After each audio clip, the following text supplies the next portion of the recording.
Senador líder do Partido Novo, Eduardo Girão. Paz e bem, presidente Rodrigo Pacheco, senhoras senadores, senhores senadores, funcionários dessa casa, assessores, brasileiras, brasileiros que estão nos acompanhando aí pelo trabalho sempre muito atencioso e correto da equipe da TV Senado, Rádio Senado, todo esse pool de comunicação da Casa Revisora da República. Senhor presidente, a Gleisi Hoffmann, presidente nacional do PT, passou recentemente por um grande constrangimento ao ser interpelada durante uma entrevista coletiva por uma jornalista que lhe perguntou sobre o Valdir Damus, que, como deputado federal, defendeu publicamente o fechamento do Supremo Tribunal Federal.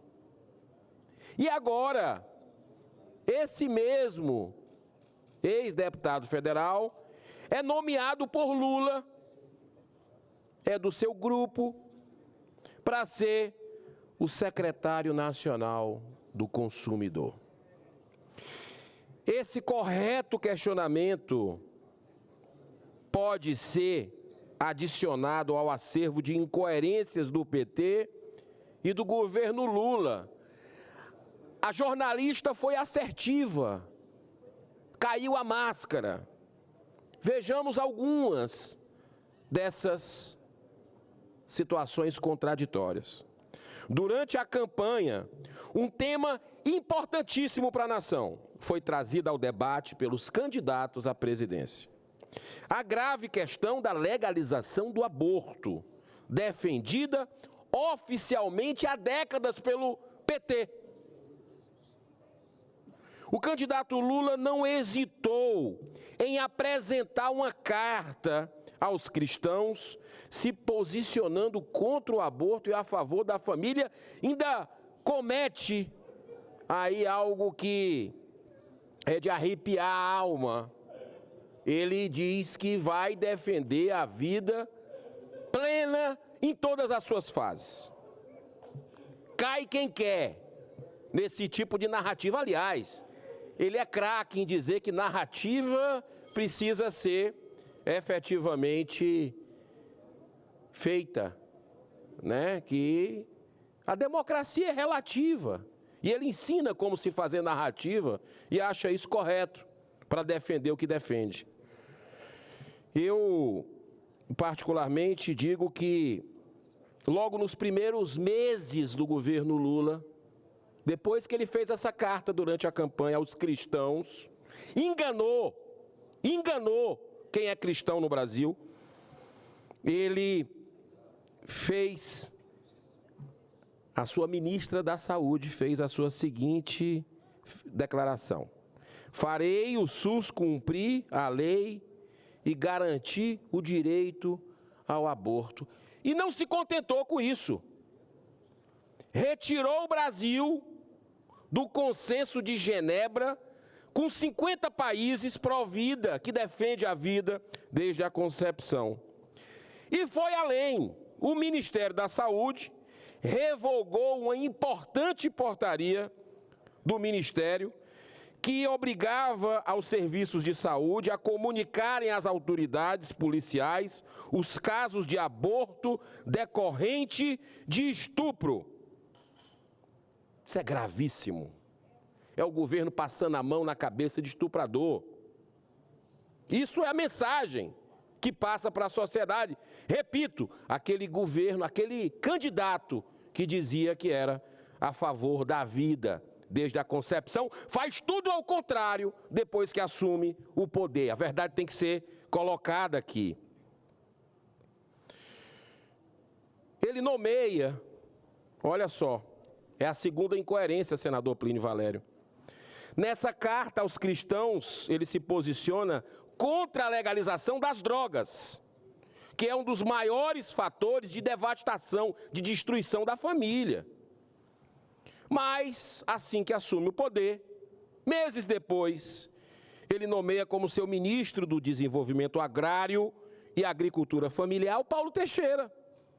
que, como deputado, foi sempre o mais ardoroso defensor da legalização da maconha no Brasil, presidindo inclusive a comissão especial, que pela diferença de um voto apenas, o dele, como voto de Minerva, aprovou o PL 399, que autoriza o plantio, a produção, a comercialização da maconha, o qual, em recurso assinado por mais de 100 parlamentares, foi remetido ao plenário, graças a Deus.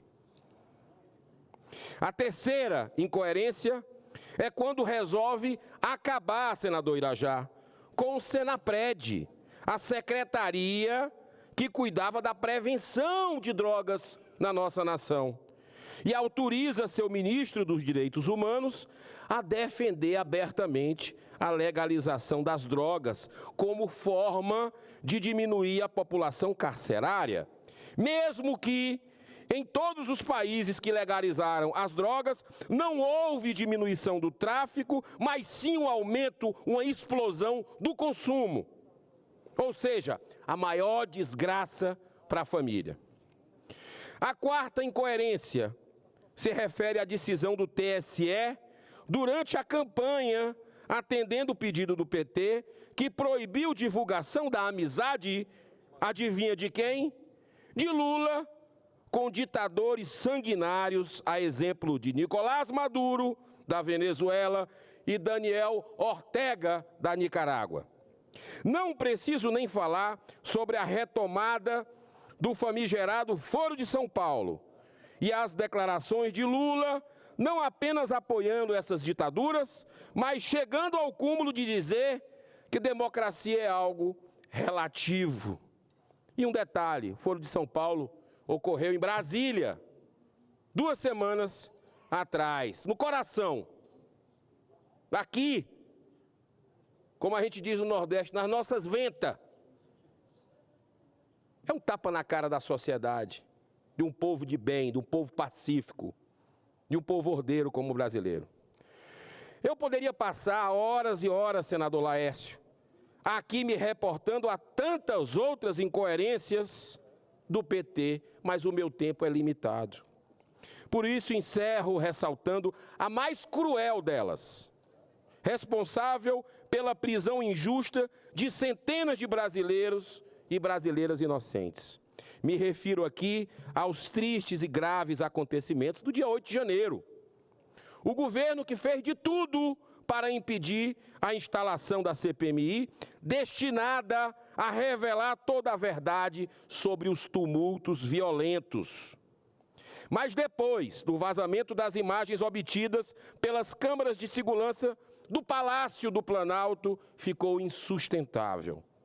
Instalada a comissão, o governo autoriza o sequestro, toma de assalto, esse instrumento histórico das minorias e da oposição, que é uma CPMI ou CPI, e passa a sabotar o avanço das investigações parlamentares com o objetivo de consolidar narrativas, quem é que fala sempre narrativas falsas, ao invés do conhecimento da verdade.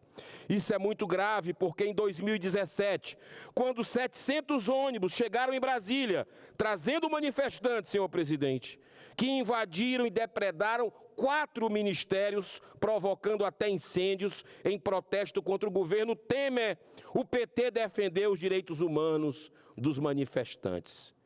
Direitos humanos seletivos, para a turma deles. Mas agora, enquanto pais e mães de família, que no dia 8 de janeiro portavam apenas a bandeira do Brasil, são taxados como terroristas. O PT obstrui, o governo, os trabalhos da CPMI, que teria o poder de descobrir os verdadeiros responsáveis pelos tumultos e, dessa forma, restabelecer a justiça e o Estado democrático de direito, ultimamente tão vilipendiados em nosso país. Eu encerro, senhor presidente, dizendo que a imagem chocante que rodou o Brasil foi daquelas 2 crianças, uma de 8, outra de 3, que estavam com os pais presos, porque teve a Maria vai com as outras, teve a manada, Tem os extremistas que a gente tem que identificar se eram infiltrados ou não. Senhor presidente, se eu me der mais um minuto, eu... Não temos que... Muito obrigado. Não temos que passar a mão na cabeça de ninguém. Quem errou tem que pagar. Seja de direita, seja de esquerda, de centro, infiltrado, o raio que o parta. Temos que identificar e punir para que nunca mais aconteça isso. Agora, por favor, enfiar narrativa goela abaixo não é correto. E tem pessoas com comorbidades. Eu fui na Papuda 2 vezes, fui na Colmeia. E a imagem dessas crianças que estavam no Senado Federal, na semana passada, na biblioteca, num fórum sobre violação dos direitos das pessoas do dia 8 de janeiro, que não tem sequer acesso aos autos dos seus advogados, que não tem o devido processo legal respeitado, é de partir o coração. A criança de 8 anos estava se sentindo abandonada, rejeitada, até chegando a um ponto preocupante. A de 3, eu não vou nem falar aqui, senador Plínio, estavam perambulando aqui pelo Senado. Os dois, o pai e a mãe presos.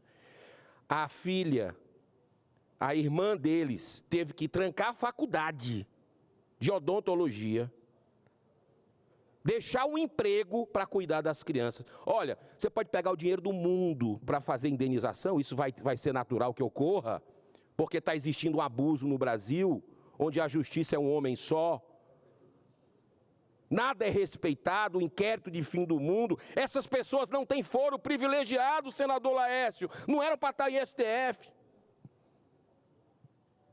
Não tem dinheiro no mundo que pague o tratamento, a recuperação dessa vivência dos pais com essas crianças. Esse sentimento é para sempre.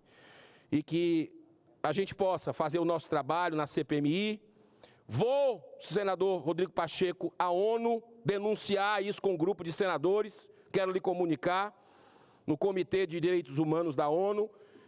E na próxima quinta-feira, 14 horas, nós vamos fazer uma audiência pública para ouvir advogados, para ouvir esses familiares, porque a verdade tem que ser dita e essa é a casa para isso. Muito obrigado, senhor presidente, pela tolerância. Que Deus abençoe a nossa nação.